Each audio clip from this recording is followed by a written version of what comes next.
we ended up growing that account from obviously nothing to about 10,000 followers in 3 months by doing that tactic.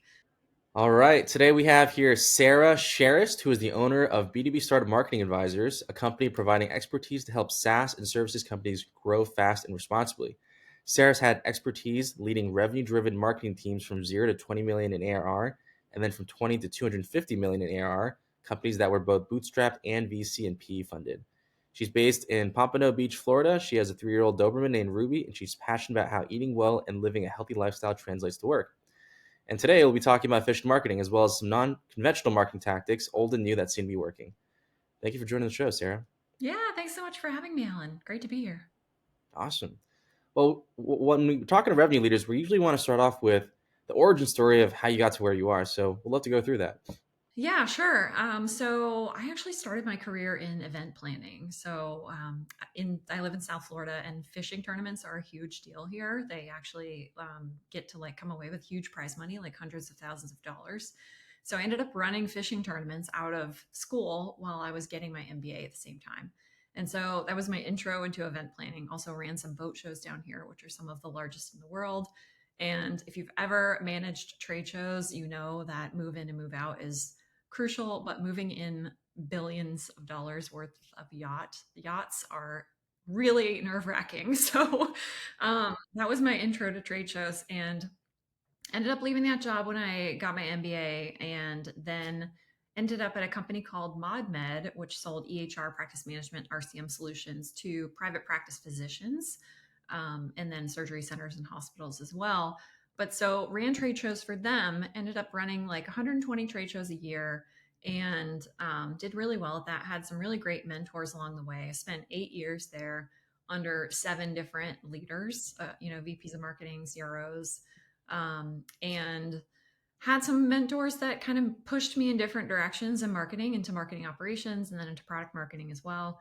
So I kind of learned everything there, and then ended up making the leap from ModMed to a company called Corv, which is a tax planning software company that sells to accounting and tax firms. So um, they were the company that's bootstrapped. But yeah, spent the last almost 4 years there running marketing and growing that company as well. So here I am today, now a fractional CMO helping B2B SaaS and services companies drive profitable top line growth. Yeah, what's so fascinating about your story is you've seen it from both bootstrapped and you've seen it from VC, venture backed, large and small. And one of the common themes that you've probably seen in your career is this theme of efficient growth. You're gone are the days of growing at all costs. Now you have to keep CAC and payback period in mind. Can you tell me a little bit more about what that was like to build a bootstrap company efficiently? Yeah, for sure. I mean, it's totally different, and I would say it was such a great experience to have as a marketer, because you just don't get that everywhere. I feel like most companies in the B2B space are funded, and so you've got that PE or VC firm in the back of your mind saying, "Grow, grow, grow!" Like, we don't care how much it costs. We don't care if CAC is 24 months, and that's insane these days. We did a lot of experimentation, I would say. And honestly, my counterpart, our VP of sales and SVP of revenue, when I left, he and I would meet almost daily and look at kind of where we were trending for the month, in terms of demand gen, but also in terms of sales, and if there was anything we needed to adjust. So it was very much a good partnership, but all hands on deck all the time. Instead of kind of at the VC funded companies, it's more like, let's look at this on a quarterly basis and kind of see what's happening, right? It's a little more wait and see. Whereas Bootstrap, you're like, zoned in all the time, every day, to make sure that things are good. And if we're not on track, what can marketing do to help sales, or what can sales do to help marketing? So it was very much a one of the best partnerships I've had for sure in my career. That's amazing to hear, actually, given how much friction there usually is between sales and marketing. But Yeah. when you have real burn rate and both people's jobs are on the line, in fact, the entire company's, everyone's jobs, then you really do need to work together. Yeah, So definitely. it feels like you need to be more nimble in these situations where the market is constantly shifting. You don't have the luxury of just sitting back and say like, well, I'll just rest my budget. We'll figure it out next quarter.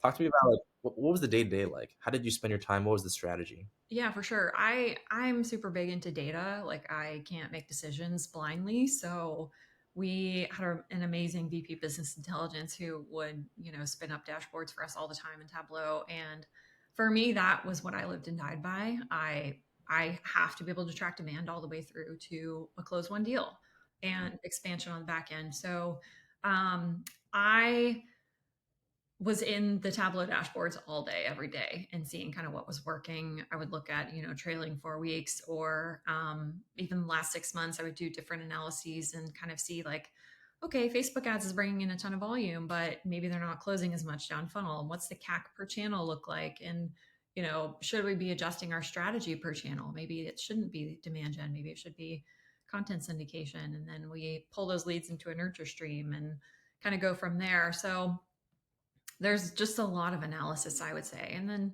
in a bootstrap company, obviously you're um, more strapped, I would say, for resources in terms of headcount um, than you would be, I think, in a typically funded company.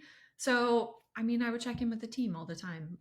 We were a remote company, so on Slack all day long and kind of seeing what's happening and reprioritizing workload in terms of what did we need to move the needle the fastest. So a lot of reprioritizing, a lot of looking at the data and seeing like, should we take 10 grand from Facebook ads and move it over to Google, or should we take some of the Google budget and put it into maybe an accounting publication that was top of mind Mhm. for people, because yes, people still read print magazines, oddly enough, but in some industries they do. So yeah, that was a lot of what my day to day was like, and obviously tons of meetings as well. Tons of meetings. Oh, that's good to know. You always got to stay in sync. Yeah. Yeah, I love how nimble you have to be in these environments and how you're constantly looking at the data to recalibrate your decision making. Can you talk to me more about what was the best quarter like? How did you get there? Was it coming from the backs to the worst quarter? And then what was the worst quarter like? And then how did you turn that around? Interesting. So I would say the best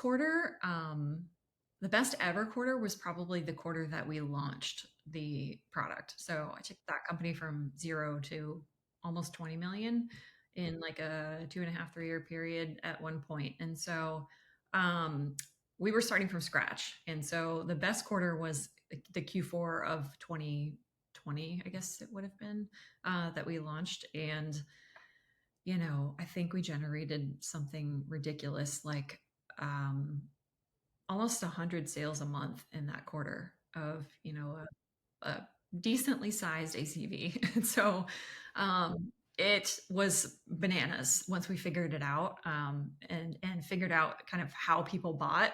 It was interesting too because the company historically hadn't sold software, and so we had to kind of retrain the sales reps on how to sell, and it took a little while to kind of get the first sell. And once we did, we were like, okay, let's repeat that over and over and over. And so we retrained everybody in terms of how to sell, and then they just kind of fell like dominoes. And it was really interesting too because that market didn't have a solution like this. We were kind of the first to market for this type of a solution. And so, first mover advantage, right? Yeah, so that was the best quarter. And I would say the worst quarter, I don't remember when it was, but there was definitely, so we were Can we selling to, go ahead. can we come back to that? So that Yeah. was you basically created a category. I mean, did you Yeah. plan for that to happen, or what was the launch like? How did you think about Yeah. it? How did you mobilize the troops? Yeah. Yeah, we kind of did create a category. So it was the category of tax planning software, which most people don't quite understand what tax planning is because it's mostly relevant for businesses, not individuals like you and I. And so there's a lot more tax planning strategies that businesses can take rather than individuals. Mostly, we can contribute to our 401k, maybe get an HSA or an FSA to save money in taxes, but businesses can like do, I don't know, there's like 20,000 tax strategies in the US. It's bananas. So it's interesting that um, it wasn't around, I would say, but There was kind of this concept of like, yeah, I think I know what tax planning is. Most of the accountants thought that it was what we call tax projections, which is like if you're a 1099, you go and make estimated quarterly payments like, oh, I'm planning to pay my taxes in the future, right? But that's not what it is. It's planning so that you can pay less taxes in the future. So, a little bit different there, but yeah, we had to do a lot of education for sure. And honestly, what kind of worked in that market was a little bit of a forehead punch. Like, you've been this accountant, this tax professional for so long, and don't you want to be saving your clients more money on taxes? Like, what have you been doing this whole time, right? So a little bit of that kind of messaging, a little bit of fear, but also, um, don't you want to be a leading firm, right? With this new technology that can save all of your clients all this money in taxes, like you're a hero. Who doesn't want to sell free money? So it was a good value prop for sure. And then what channels did you use to distribute this? How did you find your audience? Yeah, oddly enough, a ton of accountants are on Facebook. Totally fine. So yeah, we used Facebook ads a lot. Obviously, search, Google search, Bing search, some display, um, a lot of printed publications, like the big accounting and tax publications that get distributed. These people are old school. I don't even know if they heard about Zoom until we told them what it was. So they're definitely old school. um, and direct mail we used quite a bit, actually. One thing you'll notice about direct mail is that nobody else is using it, so you kind of have an advantage there. If you have a really solid like target account list, it can be very profitable. um, and then of course we did webinars, sponsorships, things like that. But I would say mostly everything else before that. And then on the organic side, a lot of organic search. We did organic social as well. So yeah, that pretty much rounds it out. No, that's fascinating. Yeah. Nobody's be sleeping on direct mail. I used to work at a company that said jumbo size envelopes to help people open up checking accounts, and it's very profitable because if you open up checking account with the bank, I mean the LTV of that is massive. Right. So direct mail definitely works. Totally understand it. Hmm. So because it was a bootstrap company, you must have had to look at the ROI of a lot of these initiatives. Things like social or direct mail. Can you attribute ROI necessarily? Like, how do you think about that? It's very, very difficult. What we usually did with direct mail and with the printed pubs too, like if I'm a big believer in, like, if you're going to place an advertisement in a publication, you need to buy the best spot you can. So you need to buy the front cover or you need to buy the back cover, and anything in the middle is a waste of your money. And so I we would always do a custom, URL on those, whether it was the publication or the direct mailer. But most of the time people are not typing that in. They're going and Googling the company name, and then they go through either Google Ads or organic search and find your company that way. So the Mhm. way that we looked at it, was basically, did we get a lift in demo requests during that time frame where that magazine dropped or that direct mail piece dropped? Mm. And if we did, how much was the lift, and was it worth the spend, Mhm. basically? So a little difficult, but that's kind of the best you can do. How about confounding variables like, I don't know, our CEO did a speaker series that month, or our product got a lot better, virality, word of mouth, something else happened, like, Yeah. how did you separate the 2? You can't. I mean, it's really difficult. Mhm. I I kind of always looked at the conglomeration of everything we were spending together in terms of like, here's how much we spent to program spend plus the marketing sales headcount, over the amount of deals that we closed that month. And that was kind of how we looked at CAC. But it's hard to separate them all. I think sometimes you've got to also try and pull some levers out. So, hey, we've got, like, a bunch of really hard hitting placements. We've got the front cover of the biggest accounting publication in the US. We've got a direct mailer going out to 40,000 accounting firms. And we've got, our CEO maybe speaking at a big accounting event. Let's maybe pull back the Facebook ads for this month and see what happens. And if demo requests maintain their level or they go up, then maybe we know that Facebook ads maybe isn't responsible for a ton of Mhm. traffic during that month. But um, yeah, there's levers like that you can pull. I mean, have you had any other experience otherwise? No, it's kind of like that. Yeah. Sometimes you do a big launch and then the whole thing goes extremely well, and everything else is kind of, like fluffed afterwards. It was the launch that really hit the market hard. And then if you run Facebook ads, it's not because of the Facebook ads that they came and booked demo. It's Yeah. Facebook ads maybe like, oh, reminded them that they should do this thing that they forgot to do, but it wasn't because of it. So they were going to do it anyways. It's hard. It's hard to disentangle. You want to talk about the worst quarter? Yeah, let's talk about the worst quarter really quickly. Yeah. Okay. Yeah. um, I think the worst quarter I've ever had as a marketing leader was probably it was a Q1. And it was definitely expected to be the worst quarter of the year. I think historically, it had always been the worst quarter of the year for that business because we were selling to tax people. And you know what happens every April 15th? Everybody submits their taxes. So they're swamped in Q1. They do not want to talk to software vendors in Q1. I've even talked to the massive companies in that space, in the tax and accounting space, and they say they pull back 100% of budget during Q1 and the beginning of Q2 until tax deadline passes, and then they turn everything back on.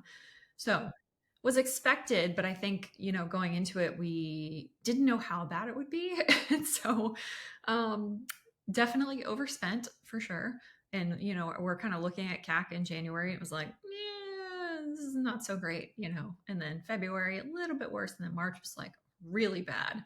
And so we kind of like did a whole like cease and desist, let's stop everything and reevaluate, and kind of pulled everything back. I think I cut the budget almost in half of program spend, and then kind of reassessed after that April 15th deadline. So it was kind of seasonal, but also kind of like we should be spending something, but we probably shouldn't have had gone into Q1 with a full blown marketing budget like we normally would have if we weren't a seasonal business. Got it. Yeah. So that's primarily due to the seasonality of it. And Yeah. that's nothing that the company can do. It's no one's going to spend anything in that quarter anyway, so we may as well not do anything. We're just going to factor that into our growth projections. Yeah, for sure. And that was, definitely a learning lesson for sure for me. And also kind of like seeing like how quickly do we ramp out of tax season. So do you kind of start your ads on April 15th and go full bore out of the gate, or do you give them a week to take a vacation? Like kind of what do you do? So we experimented a lot with that over the years there, and got a lot better, I would say, at projecting kind of when the cutoff was. It was sometime in like early February, I would say, when we were like, yeah, we got to shut this off. And then, you know, late April was about when we decided to kind of turn everything back on. So Q1 kind of became a good planning quarter for Mm, us. Yeah. yeah, a vacation quarter as well. Not December. It's yeah, sometimes I think you always feel, I don't know, I always felt like nervous taking a vacation when sales weren't going well. It never feels, you always want to feel good when you take a vacation. And like for me, that was always like Q4 was always our best quarter there. So I love Oh, taking that's vacations in Q4. yeah. Just imagine if the worst for quarter was actually in Q4. No Oh, vacation. yeah, right. All the holidays. That would be terrible. So you guys did something really interesting, which was you started a TikTok account and you grew your Yeah. following pretty rapidly there. It's one of those things that requires a little bit of effort and it doesn't show payback until, God knows when. So why did you guys decide to start down this route? Yeah, it's interesting. So we had this awesome guy on the team, Michael Galvin, and he was our digital marketing manager. And he had done a ton of research into TikTok and said, you know what, guys, like this is the place to be. Everybody's already on Facebook, and organic Facebook is pretty much like throwing people in the trash. Like it's just kind of worthless these days. Instagram wasn't really our market because we weren't really like a visual company, right? We didn't have a physical product. It's a piece of software. So like you kind of need to see what's going on in it, I guess, or have people talk about it. Um, YouTube was a good channel for us too. And then I guess the other ones would be Twitter. Twitter was okay. There's definitely an audience there. But we landed on TikTok because there were some crazy stats that he ended up pulling saying that um, there were like, I don't know, 25 times as much like impression reach on TikTok. And it was kind of ripe for the taking because not a lot of people are using TikTok ads yet either. And so we came up with a strategy we did a lot of in-person events where we would teach these firm owners how to grow their business through tax planning, because it's a much more highly valuable service than the traditional tax prep is, right? And so we would teach them everything they needed to do in order to deliver on that.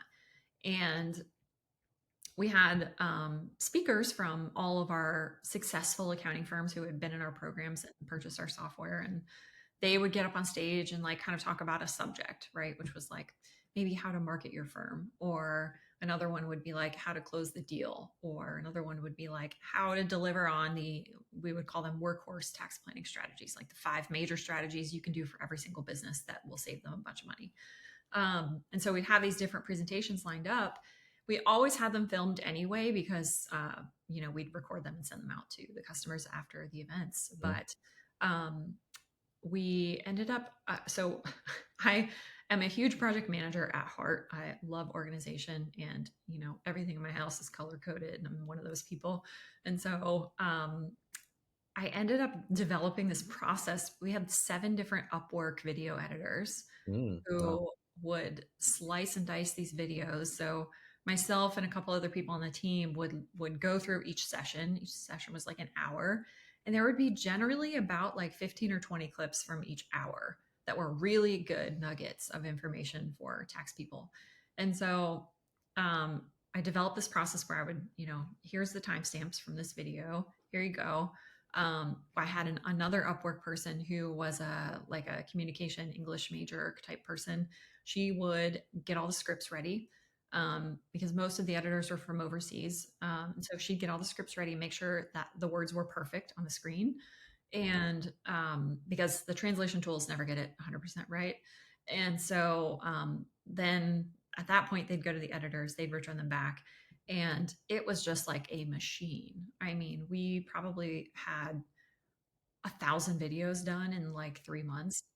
Yeah, it was a ton of work, but it just kept rolling once you kind of had it there. And we had these events quarterly, and so we just had a ton of content to publish. And so each video was like less than a minute long. Sometimes we did like 2 minutes or 3 minutes, depending on the Mhm. content.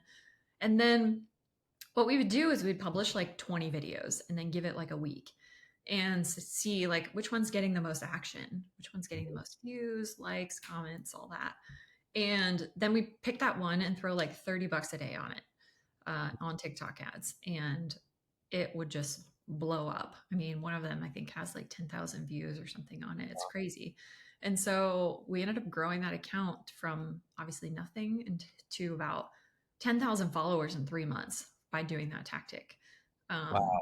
Yeah. That's actually insane. And then, Congratulations on that. Yeah. yeah, thanks. I'm not there anymore, obviously, but I think now they're around like 16 or 17,000 followers there.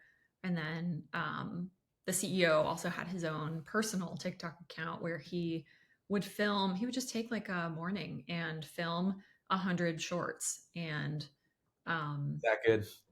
yeah, I mean, he could just rattle them off. It was great. And so we did the same process with the Upwork people there too. And then I had somebody posting them all too and scheduling on the TikTok scheduler. And that's kind of how it worked. But there's definitely room in B2B for the right type of product. But I think it depends if the content's interesting and if it catches people's attention like quickly. Mhm. So I think that's the key is it interesting, and is it interesting quick enough? But you were kind of the bottleneck because you had to choose the clips, right? Like, so you had to go through each of the videos and say, I want this snippet, and this snippet. Yeah, me and another person on the team. I had a content person that would help out with that as well. But yeah, we tried to use AI for that for a little bit, a couple different platforms, and they never quite got it right. It's hard when you have such a technical audience, I think, and they're looking for these very specific things. and AI is not going to pick out for you what the most interesting topics are. As much as you feed it, and maybe I just haven't found the right way to do it, but I think I'm pretty good with like most AI tools, but that's one thing where I haven't been able to pick it out. I would say it's good at grabbing some.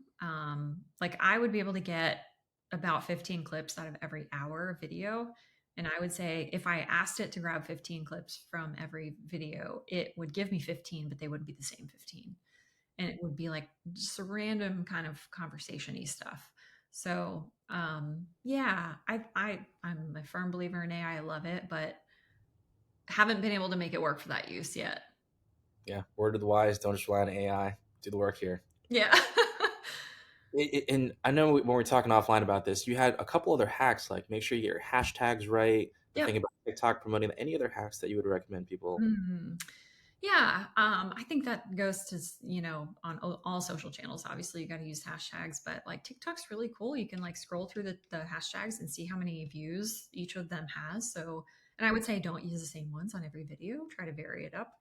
You're talking about different topics, but also I think on those video platforms like TikTok, Instagram, YouTube, it's important also if you're talking about a technical subject, I think, to give them lively captions. So not just the ones that are standard that come with TikTok, but um, I think ours were like, really kind of bold and in your face, but they were like, they would call out red, yellow, and green words of like, we would talk about money and it would turn green. And then you'd talk about overpayment and it would be red and, kind of engaging a little bit more than just a normal, black and white caption Yeah. on the screen. Yeah. Of all the social platforms, including Twitter, I feel like people have the least attention span on TikTok because it almost has nothing to do with your brand. Like Instagram is a little bit about brand, YouTube, quality content, Twitter, at least like read something. LinkedIn is obviously you're friends with these people. But TikTok is you need to capture within the first millisecond even, and then Yep. hold my attention every millisecond thereafter. Yeah. I mean, are you on TikTok personally? I wasn't, but now I try to start the TikTok following your footsteps. So Yeah. I do research. Yeah, I mean, as a user, it's like it's kind of crazy. Like you get into that habit of scrolling every 1 or 2 seconds, and it's like, Mhm. wow, okay, that puts me in the mindset of like somebody else who would want to be listening to this subject. And yeah, I do need to capture their attention quickly. So yeah. Can, can you talk about production and what tools you used? And is there lighting involved? Is there a microphone? Is there anything like that? Yeah. So when we were filming the events, yeah, they were all hooked up to mics.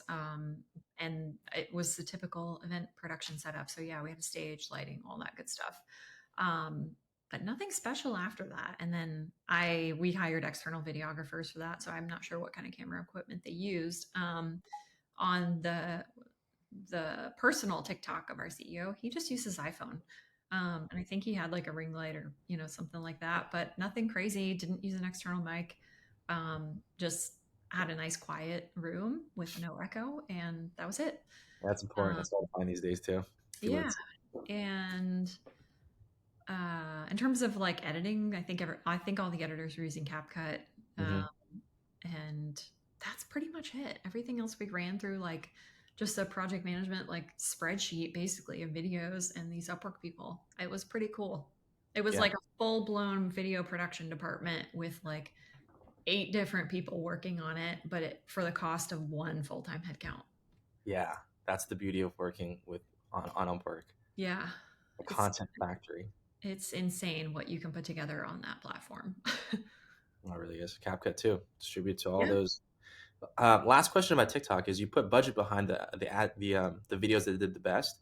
Do you know how the TikTok algorithm works? Does it make it more viral? Does it expand the reach of that video, or did you have to make a separate video? No, no, you didn't have to make a separate video. But yep, it threw more reach on it. And, the reason we put the money behind it was specifically just to increase the follower count. We wanted to grow Mhm, that channel and just kind of see what we could make out of it. mhm. Um, I think with most social channels, you probably shouldn't like expect direct attribution. I think a lot of people get into that habit of everything in marketing has to be directly attributable. And that's like one channel that's never going to be directly attributable. Maybe. I mean, there's some people that can do it, but most B2B companies, it's going to be really difficult to make that happen. Yeah, the best we have is the self attribution. How did you hear about Yeah. us? TikTok, TikTok, TikTok. Right. Awesome, Sarah. Well, thank you so much for joining us today. How can people find out more about you and learn more about what you do? Yeah, sure. So you can connect with me on LinkedIn. Sure, we'll tag my profile in this podcast on LinkedIn, and then you can also look at b2bmarketingadvisors.com. Awesome. Thank you so much. Thank you. Take care. You too.